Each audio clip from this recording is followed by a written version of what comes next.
नमस्कार दोस्तों, जैसे मैं आप लोगों को पता है वन नेशन वन इलेक्शन अभी हाल ही में बहुत चर्चा रहा है, यानी कि एक राष्ट्र एक चुनाव। तो इससे संबंधित सारे प्रश्न देखेंगे जो कि आगामी एग्जामों के लिए बहुत इंपॉर्टेंट है। ये धमाकेदार सेशन है, आपको इस वीडियो पे लगातार बने रहना है, पूरे वीडियो को देखना है। सारे इंपॉर्टेंट प्रश्न हैं, जितने भी इसमें मोस्ट इंपॉर्टेंट करंट अफेयर है 2024 रिलेटेड है वन नेशन वन इलेक्शन से, जो कि इंपॉर्टेंट है। अभी जितने भी हॉट एग्जाम हैं, यानी ये बर्निंग टॉपिक है, इसको आपको कंप्लीट करना है। तो चलिए हम लोग क्वेश्चन को स्टार्ट करते हैं। क्वेश्चन नंबर फर्स्ट में दिया गया है, वन नेशन वन इलेक्शन का क्या अर्थ है, यानी what is the meaning of the one nation and one election. तो क्वेश्चन नंबर फर्स्ट है, अगर कोई एग्जाम में पूछा जाएगा, वो पीसीएस लेवल का हो या यूपीएससी का हो, डायरेक्ट इसी तरह से क्वेश्चन पूछे जाएंगे और आपको इसमें समझ डेवलप होगा कि वन नेशन वन इलेक्शन है क्या, यह कैसे इंपॉर्टेंस है। तो इसका आंसर भी होगा लोकसभा, विधानसभा और स्थानीय निकाय के चुनाव का एक साथ, यानी इसका आंसर भी होगा वन नेशन वन इलेक्शन में लोकसभा का और विधानसभा, राज्यों के विधानसभा और स्थानीय निकायों के चुनाव एक साथ होगी, जिसे हम लोकल गवर्नमेंट बोलते हैं। तो इसका आंसर भी होगा क्वेश्चन नंबर 2 दिया गया है, जो कि आप देख पा रहे हैं। लोकसभा में एक देश एक चुनाव के लिए कौन सा संविधान संशोधन बिल पेश किया गया है। तो इसका आंसर 2 का आंसर डी हो जाएगा। 129वां संविधान संशोधन यहाँ पे लोकसभा में पेश किया गया है। नेक्स्ट प्रश्न देखेंगे, सारे इंपॉर्टेंट फैक्ट है। 129वां संविधान संशोधन, इसको आप याद रखिए।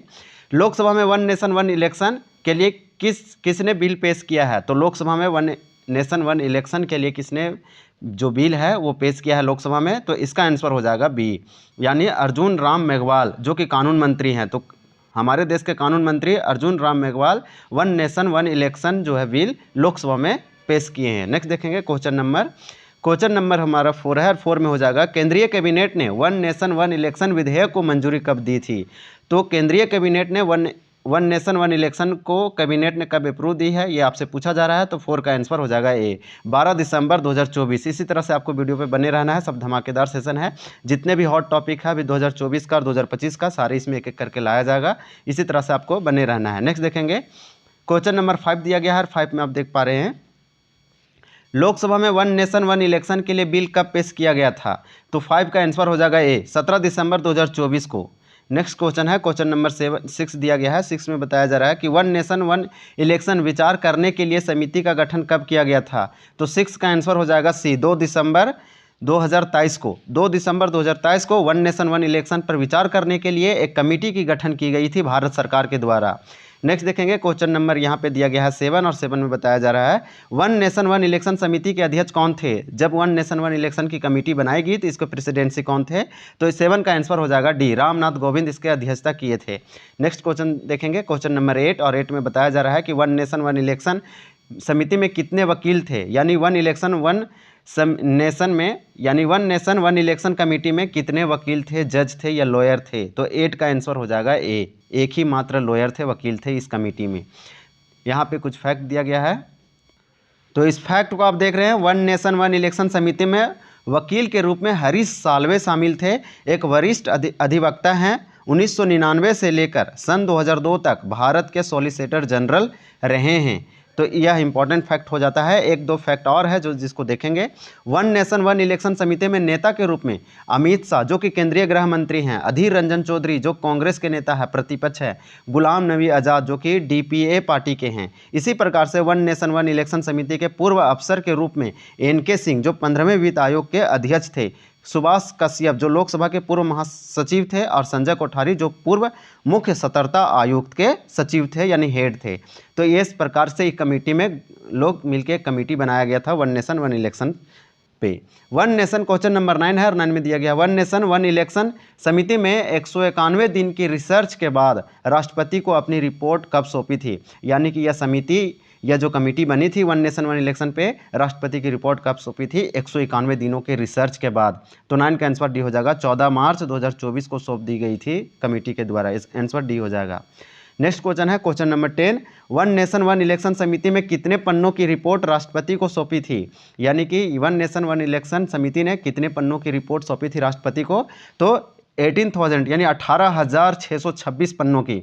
तो इसका आंसर 10 का आंसर बी हो जाएगा। नेक्स्ट देखेंगे, क्वेश्चन नंबर 11 देखेंगे। 11 में दिया गया है, one nation one election panel के द्वारा कितने देशों के चुनाव प्रक्रिया का अध्ययन किया गया था। Election process of how many countries has been study by one nation one election panel. तो 11 का आंसर हो जाएगा डी, 7 देशों का अध्ययन किया गया था। उसके बाद ये कमेटी ने राष्ट्रपति को अपना यहाँ पे सौंपा है report. One nation one election panel में 7 देशों की चुनाव प्रक्रिया का अध्ययन किया गया था, जिसमें से देश थे दक्षिण Africa, Sweden, Belgium, Germany, Japan, Indonesia और फिलीपींस शामिल थे। ये सब देशों का अध्ययन किया गया। नेक्स्ट क्वेश्चन है, क्वेश्चन नंबर हम लोग का 12 है, वन नेशन वन इलेक्शन पर बनी रामनाथ कोविंद कमेटी ने कितने संवैधानिक संशोधन की सिफारिश की थी? तो 12 का आंसर हो जाएगा ए, 18 संशोधन। यानी कि हमारा संविधान में टोटल 18 संवैधानिक संशोधन करने पड़ेंगे वन नेशन वन इलेक्शन लागू करने के लिए। यह हमारा रामनाथ कोविंद की कमेटी ने सिफारिश की थी। नेक्स्ट देखेंगे, ये लोकसभा में पेश कर दिया गया है। क्वेश्चन नंबर 13 है, हाल ही में चर्चा में रही रामनाथ कोविंद समिति का संबंध किससे है? ऐसे भी क्वेश्चन पूछा जाएगा कि रामनाथ कोविंद समिति किस समिति जो है इसका संबंध किससे है, तो इसका आंसर जो होगा 13 का यह सी हो जाएगा। वन नेशन वन इलेक्शन से संबंध है रामनाथ कोविंद समिति, जो कि बहुत ही इंपॉर्टेंट है। हमारे संविधान में बहुत सारे संशोधन होंगे, इसके बाद ही यह लागू हो पाएगी। क्वेश्चन नंबर 14 है, एक राष्ट्र एक चुनाव समिति ने किस वर्ष से पूरे भारत में एक साथ चुनाव कराने की सिफारिश की है? तो 2024 का तो चुनाव हो गया है, अलग अलग राज्यों में भी हो रही है अलग अलग टाइम में, तो 2024 वाला तो आंसर होगा नहीं, इससे पीछे नहीं होगा, यानी आगे होगा अगला साल, यानी 5 साल के बाद 2029 में होगी। तो 14 का आंसर हो जाएगा सी, यानी कि one nation one election committee जो है ये रिकमेंड की है कि 2029 में चुनाव कराया जाना चाहिए एक साथ पूरे देश में। क्वेश्चन नंबर दिया गया है 15 में है, रामनाथ कोविंद समिति ने भारतीय संविधान में कौन सा नया अनुच्छेद जोड़ने की सिफारिश की है? यानी जब रामनाथ कोविंद समिति ने अपना रिपोर्ट सब की थी तो राष्ट्रपति को या फिर संविधान संशोधन में यहाँ पे अनुच्छेद जो होते हैं उसको आर्टिकल्स न्यू जोड़ने के लिए बताया गया था। तो 15 का आंसर हो जाएगा ए, आर्टिकल यानी अनुच्छेद 82 ए, 82 ए। The Ramnath Kovind committee has recommended in the insert of which article in the Indian constitution. Bharat के संविधान में एक नया अनुच्छेद जोड़ना पड़ेगा जिसको 82 ए बोलेंगे, इसका आंसर ए हो जाएगा। बहुत इंपॉर्टेंट क्वेश्चन है, ऐसे क्वेश्चन लगातार अभी 1 साल 2 साल पूछे जाएंगे। वन नेशन वन इलेक्शन के लिए संविधान के किस अनुच्छेद में संशोधन जरूरी है? Which article of the Indian constitution need the amend of the one nation one election? यानी वन नेशन वन इलेक्शन के संविधान में लागू करने के लिए कौन सा अनुच्छेद संशोधन करने पड़ेंगे हमारे संविधान में? तो 16 का आंसर हो जाएगा डी में दिया है 83, यानी कि अनुच्छेद 83 हो जाएगा। अनुच्छेद 83 को संशोधन करना पड़ेगा, उपरोक्त सभी इसका आंसर है। तो 16 का आंसर डी होगा, सॉरी यहाँ पे डी हो जाएगा जितने भी ऑप्शन है, यानी कि 83 को भी संशोधन करना पड़ेगा वन नेशन वन इलेक्शन लागू करने के लिए। अनुच्छेद संविधान के अनुच्छेद 85 भी और अनुच्छेद 172 भी, इसलिए इसका आंसर डी होगा, ऑल ऑफ द अबव, यानी कि डी हो जाएगा उपरोक्त सभी। क्वेश्चन नंबर देखेंगे नेक्स्ट में दिया गया है कि भारत में पहली बार एक साथ लोकसभा और विधानसभा चुनाव कब हुए थे? तो आपको बता दें कि भारत में ऐसा हो चुका है, भारत में पहले एक ही साथ पूरे देश में चुनाव होता था जिसे वन नेशन वन इलेक्शन बोलते हैं। तो इसका जो आंसर है 17 का हो जाएगा ए, 1951 से 52 के चुनाव में हो चुका था पहली बार पूछा है, इसलिए इसका आंसर ए होगा। लेकिन इसके बाद भी चुनाव हो चुके हैं, यानी कि 1966-67 तक भी चुनाव हुए थे, उसके बाद ये टूट गया ये परंपरा। यानी भारत में पहली बार अगर पूछे जाएगा कि एक साथ लोकसभा और विधानसभा के चुनाव कब हुए थे, तो 1951 से 52 में, इसका आंसर ए हो जाएगा। नेक्स्ट देखेंगे, यहाँ पे कुछ फैक्ट दिया है जो कि आपको समझने में बहुत हेल्प करेगा। आज़ादी के बाद 1952, 1952, 1957, 1962, 1967 में लोकसभा और विधानसभा के चुनाव एक साथ ही होते थे। 1968, 1969 में कई विधानसभाएं समय से पहले ही भंग कर दी गई थी, इसी के कारण ये परंपरा टूट गई। नेक्स्ट देखेंगे, क्वेश्चन नंबर 18 है, आपको अच्छे से दिख रहा है, वीडियो पर बने रहना है, सारे अच्छे क्वेश्चन हैं। 18 वर्ष 1999, यानी कि क्वेश्चन नंबर 18 है, वर्ष 1999 में किसकी अध्यक्षता में भारतीय विधि आयोग ने देश में एक साथ एक चुनाव कराने की सिफारिश की थी? यानी कि इससे पहले भी एक हमारी समिति थी जिसने भारतीय विधि आयोग ने, जो हमारे भारतीय विधि है आयोग कमीशन, इंडियन लॉ कमीशन जो है, देश में एक साथ एक चुनाव कराने की सिफारिश कर चुकी थी 1899 में। तब वह कौन सी चेयरमैन, वो कौन कर रहे थे? लॉ कमीशन ऑफ इंडिया के चेयरमैनशिप किसके पास था जो इस तरह से सिफारिश किए थे? तो 18 का आंसर हो जाएगा डी, यानी कि बीपी जीवन रेड्डी। बीपी जीवन रेड्डी ने क्या किए? ये लॉ कमीशन ऑफ इंडिया के चेयरमैनशिप थे, 1919 में रिकमेंड करते हैं कि पूरा इलेक्शन कंट्री का एक साथ किया जाए। नेक्स्ट देखेंगे, क्वेश्चन नंबर बीपी रेड्डी, यहाँ पे बताया जा रहा है लोकसभा का प्रथम आम चुनाव 1951 से 52 में हुआ था। ये इंपॉर्टेंट फैक्ट है, बड़े बड़े एग्जामों के लिए आपको याद होना चाहिए कि लोकसभा का पहली बार भारत में चुनाव, जब स्वतंत्रता प्राप्त हुआ भारत को, तो आम चुनाव फर्स्ट जनरल इलेक्शन जो हुआ था 51 से 52 में हुआ था, 1951 से 52 में। क्वेश्चन नंबर 19 है और 19 में पूछा जा रहा है भारत कि निर्वाचन पद्धति निम्न से किस देश के निर्वाचन पद्धति के अनुरूप है। भारत का जो इलेक्टोरल सिस्टम है इंडिया का, वो सिमिलर है किस देश के इलेक्टोरल सिस्टम से। तो क्वेश्चन नंबर 19 का आंसर हो जाएगा सी, ब्रिटेन के, क्योंकि हम लोग ब्रिटेन का ही फॉलो करते हैं संसदीय प्रणाली। नेक्स्ट इसका क्वेश्चन ब्रिटेन का आंसर सी हो जाएगा। भारतीय संविधान के अनुच्छेद 324 निर्वाचन आयोग के लिए प्रावधान है। इंपॉर्टेंट पॉइंट है, भारत में निर्वाचन सूची तैयार करने की जिम्मेदारी इलेक्शन कमीशन की है, यानी निर्वाचन आयोग की है। निर्वाचन आयोग का चेयरमैन मुख्य निर्वाचन आयुक्त होता है, यानी कि इलेक्शन कमीशन का जो हेड होते हैं उसे चीफ इलेक्शन कमीशन बोलते हैं, और 2 इलेक्शन कमिश्नर होते हैं। ये बहुत इंपॉर्टेंट पॉइंट था, इसको आप एक बार पॉज करके जरूर पढ़ ले। वर्तमान मुख्य निर्वाचन आयुक्त कौन होते हैं? Who is the current chief minister, ये चीफ इलेक्शन कमिश्नर, वर्तमान में मुख्य निर्वाचन आयुक्त कौन है, आपसे ये पूछा जा रहा है। इसका आंसर जो है 20 का हो जाएगा ए, यानी राजीव कुमार भारत के अभी वर्तमान में मुख्य निर्वाचन आयुक्त हैं, यानी इलेक्शन कमिश्नर हैं, चीफ इलेक्शन कमिश्नर। आंसर ये हो जाएगा। क्वेश्चन नंबर देखेंगे 21, भारत के मुख्य चुनाव आयुक्त की नियुक्ति कौन करता है? तो 21 का आंसर सी हो जाएगा, राष्ट्रपति।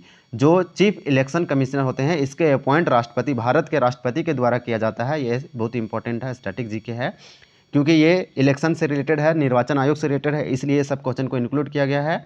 नेक्स्ट क्वेश्चन है, भारत में मतदान की आयु सीमा 21 वर्ष से घटाकर 18 वर्ष कब किया गया था? तो 22 का आंसर बी हो जाएगा। 1989 में, यानी 1989 में भारत में मतदान की आयु जो 21 वर्ष था, यानी कि लोग पहले 21 वर्ष होने पर या 21 वर्ष से अधिक होने पर ही इलेक्शन या वोटिंग करते थे, वोटिंग का राइट होता था, लेकिन इसको घटा दिया 18 वर्ष। 61वां संविधान संशोधन, इसको आप याद रखें, और ये 1989 में हुआ था, यानी 1989 में हुआ था। ये बहुत इंपॉर्टेंट है। नेक्स्ट देखेंगे क्वेश्चन नंबर आप 23 देख पा रहे होंगे। भारत का प्रथम मुख्य चुनाव आयुक्त कौन थे? Who was the first chief election commissioner of India? तो आंसर डी होगा, सुकुमार सेन। यह भी स्टैटिक है क्योंकि फर्स्ट का पूछा जाएगा। ईवीएम, जिसे इलेक्ट्रॉनिक वोटिंग मशीन बोलते हैं, इसका प्रयोग भारतीय चुनावों में कब किया हुआ था? When did the use of EVM start in Indian elections? तो 24 का आंसर हो जाएगा सी, 1998 में ईवीएम का प्रयोग प्रथम बार भारतीय चुनावों में 1998 में यूज किया गया था। ईवीएम का full form electronic voting machine. Lok Sabha में टोटल अनुसूचित, लोकसभा में अगर बोलेंगे कि अभी 543 सीट है जो चुन के आते हैं, लेकिन अगर अधिकतम पूछा जाएगा तो इसको 552 बोलते थे, लेकिन एंग्लो इंडियन समाप्त कर गया, इसलिए 585 होगा। इसको आप याद रखें, लेकिन चुनाव अभी इतने होते हैं, और ये जो है अभी कुछ ये अधिकतम सीट की संख्या थी, लेकिन 2 हटा दिया गया। ये 104वां संविधान संशोधन के तहत एंग्लो इंडियन जो राष्ट्रपति मनोनीत करते थे। लोकसभा में अनुसूचित जाति यानी एससी की, अनुसूचित जाति मतलब एससी के लिए कितने सीटें आरक्षित है? तो 84 सीटें आरक्षित है, यानी कंजर्व किया गया है, रिजर्व सीट है। इसी तरह से लोकसभा में एसटी के लिए, अनुसूचित जनजाति के लिए 47 सीटें आरक्षित है। भारत में लोकसभा के निर्धारण सीटों की अधिकतम संख्या 550 है। नेक्स्ट देखेंगे, और राज्यसभा में सदस्यों की अधिकतम संख्या 250 है। राज्यसभा में अगर सदस्यों की अधिकतम संख्या मैक्सिमम नंबर पूछा जाए तो 250, और लोकसभा में मैक्सिमम पूछा जाए तो 550। अगर वीडियो पसंद आया है तो चैनल को जरूर सब्सक्राइब करें। Thank you for watching this video.